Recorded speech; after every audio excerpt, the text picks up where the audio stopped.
Hello everybody and welcome back to the Well Worth It channel. I see my dog behind me. That's Cody back there. Hi Cody. Well, anyways, time to talk the Royal Rumble, guys. So this year's Royal Rumble was just as bad, if not worse, than last year's. It was very disappointing. Um, I thought Braun Breaker was going to win, but clearly they put a stop to his push. I'm kind of glad he didn't win, honestly. I didn't want Roman to win, but I really didn't want Braun Breaker to win either.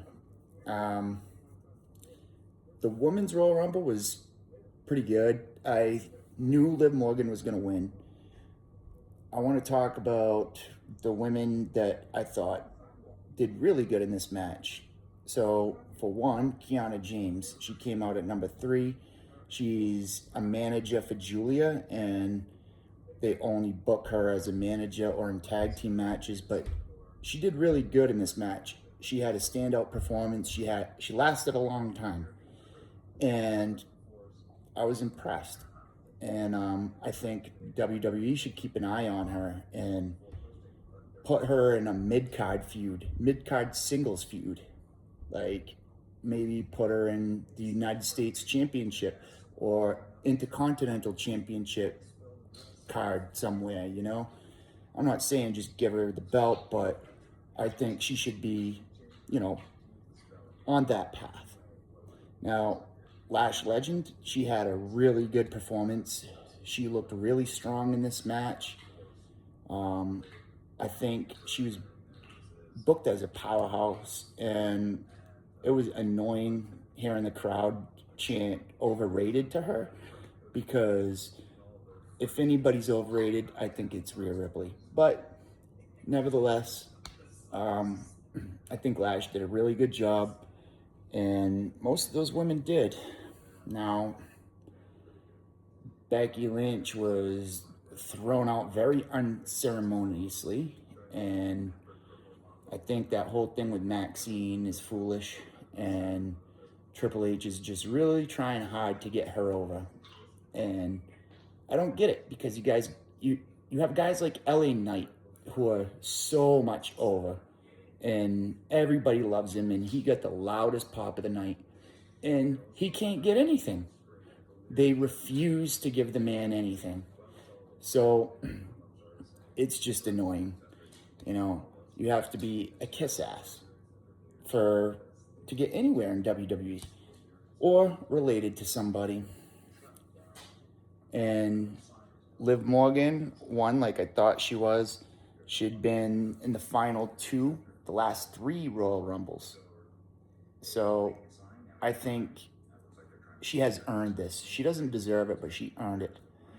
Now, the men's match was really bad. There were really no surprises except for AAA guys. We had Mr. Iguana and La Paca. So I don't really want to watch AAA guys during the Royal Rumble. I'd like to see WWE guys during the Royal Rumble. You know, it's cool that they have AAA and all that, but you only have 30 spots. What about Finn Balor, Kit Wilson, and some real surprises? We all know everybody wanted to see Chris Jericho, but if you go on the AEW website, he's actually still on the roster page. So I don't think we're getting Chris Jericho in WWE anytime soon. And I can't say I blame him. Now, Powerhouse Hobbs, we saw across the Titantron. And then it turned into Royce Keys, which we all knew they were going to change his name to Royce Keys. But they booked him pretty strong. They also booked Obafemi really strong. But it would have been cool to see Obafemi or Royce Keys in the Final 4. I think that they botched Obafemi. I think that, you know, him and Brock Lesnar could have had a little more in the Royal Rumble there. And Brock Lesnar's elimination was botched too. He was thrown out when Jey Uso was yeeting coming out of the audience, and most of the audience missed it. Us on TV saw it, but what about the people there? They were too busy yeeting, you know? It was very frustrating, this Rumble. I've been watching WWE for almost 40 years. The Royal Rumble has been my favorite event since I was a little boy. And now, I don't even know. I thought Triple H was going to be good. And WWE's falling apart. This is my favorite show, my favorite sport, whatever you want to call it. And now I fall asleep before it's even over. I fast forward because I don't even like what I'm watching. It's crap. There's no storytelling. Roman was just on a podcast talking about how when he's gone, WWE should be building more stars, but they're really not. Nobody's ever gonna get that John Cena or Roman Reigns ever again. I don't see it unless they change something.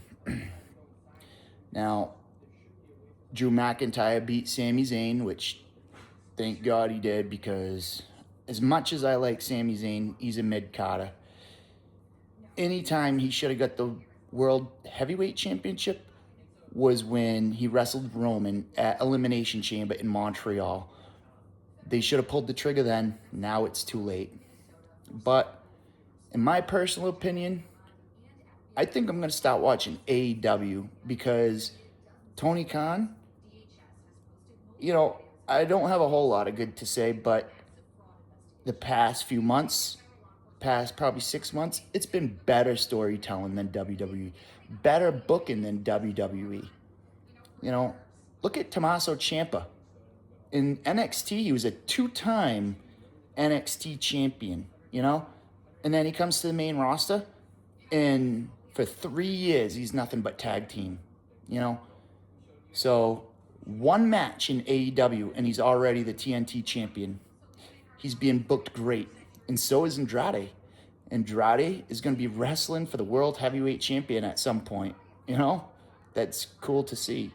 I'm not saying Tony Khan doesn't drop the ball on some people, because he does. He did with Powerhouse Hobbs. But I don't know. Nobody's perfect. The problem with both these companies is they hire all these wrestlers and just keep them in the garage. That's what Tony Khan does. He has a bunch of wrestlers and he keeps them off TV. He should put all of his roster on TV. Or put them on Ring of Honor or do something, Get these people seen. Now, WWE doesn't have that problem so much because they don't have as big of a roster, but the booking's terrible. I think I'm going to start watching AEW more, guys. I don't know. But I'll tell you this, the Rumble wasn't worth it. Definitely not. All right, guys. Follow, like, and subscribe.